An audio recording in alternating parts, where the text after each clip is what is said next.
everyone. We're in Vancouver. I feel so lucky I met you, and I still can't believe that I get to see those eyes for more than tonight. Swear you must have fell from the sky. So this was the first time I was going on a trip by myself. So I was lucky to have my brother and my mom here to drop me off at the airport at 3 o'clock in the morning. Then I waited and I was finally able to board. A very peaceful flight. I fell asleep for the entire 5-hour flight. And then I was off to my first stop in Vancouver, which was UBC. First initial thoughts while walking throughout UBC campus. It's huge. Like, did you see all this open space? I don't know, being here is kind of cool. It feels too big though. Like, just a lot of space. Like, I don't know when this campus stops. Are you guys seeing that? That's huge. Oh my gosh. The way I feel when you walk in the room, when you walk in the room, it's not optional. How gravity just pulls me right to you. Even the dark days still see light. Even the birds still sing at night. Every word just comes out right when I'm with you, with you. I was just thinking like, oh, what if for my master's I do it here? Because they do have a master's of physiotherapy, so I think that'd be kind of cool if I do it here because it's gorgeous, guys. So after eating a nice snack and visiting the UBC campus store to get myself some merch and doing some work on campus, I went to Steve's Poke Bar and I got myself some lunch before finally heading on the bus to go to my hotel room. Welcome MTV Cribs to my overpriced hotel room. Let me tell you what I paid $250 for, okay? So you walk in, this is immediately what you see. Ooh, okay. You know, there's no feng shui here with the door to the bed, but whatever. Whatever, you walk in here. Ooh, okay, a fireplace. And you come in here. Okay. That's cute, at least. Ooh, okay. Okay. And then I get my own little kitchen thing here with no lights. Okay, wait, is there lights? There's no light switch. I just had a nap and I don't feel real. Time is not real. I am awake. Let's go demolish Stanley Park and some epic sushi. I feel so lucky I met you. Spend my whole life waiting for someone like you, baby. And all these broken roses led to you.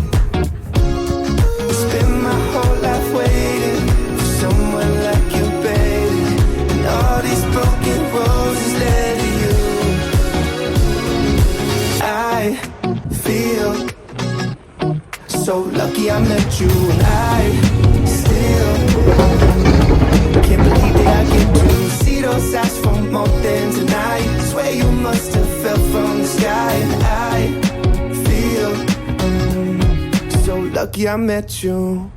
This is my mid-bike update for you. This is the Lime Gates Bridge. I'm biking the seawall right now, and I have fallen in love with BC. Every time I look at the mountains, I'm like, can't breathe. I'm breathless, you know. I would love to live here. After biking, I went to go to a famous Vancouver bakery to get some food. I got the goods. It's now time to go watch Shrek, and I'm so hungry and I'm so excited. After visiting the bakery, I had a very scenic walk throughout Stanley Park to get to the movie location.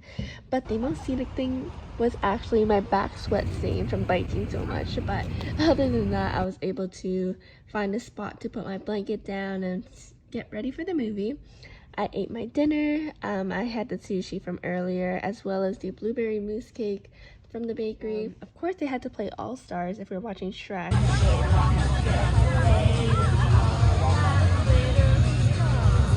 If you ask me how the Shrek movie was, it was amazing.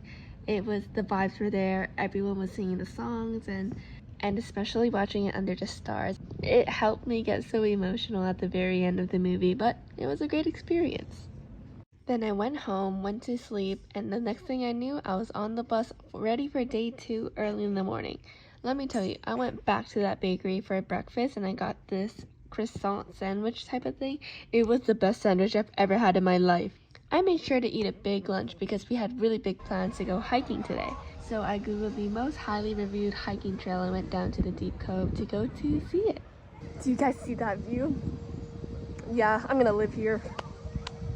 And with that, ladies and gentlemen, we start the hike. I'm excited.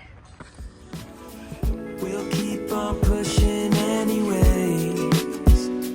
I don't know where I'm going. 2 days, one big commotion. I'm being carried by the wake. So hold me like an ocean. I need your soothing motion. Please help me take the pain away. And after a long time of hiking by myself, I finally made it over to the top where I spent a couple moments to eat my lunch and to enjoy the view. Yeah, that view's kind of epic. It's kind of crazy.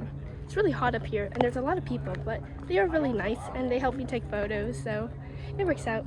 I then walked back down the hike with this little dog accompanying me, and I sat in a cafe where I did some work before visiting this free art gallery museum thing, and it was very interesting to see. And I also sat down at a little cafe to eat a crepe, which was delicious.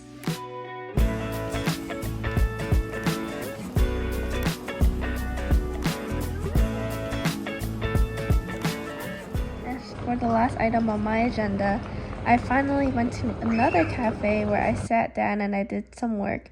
This is the consequences of my own actions for procrastinating my assignment until the very last minute and now having to do it on vacation. But on the plus side, I was able to see this beautiful sunset while doing my work. I then hopped on a train to Surrey to meet up with my Ultimate Frisbee friends. But yeah, that was the end of my Vancouver solo trip. I feel like I learned a lot about traveling and built up the confidence to do all of this by myself. Yes, I did find it lonely at times, but you know what? I think that this was one of the most enriching experiences of my life, and I'm very, very grateful that I did it for myself. And if you ask me if I'll do this again, 100%. I'll be coming back for you, Vancouver.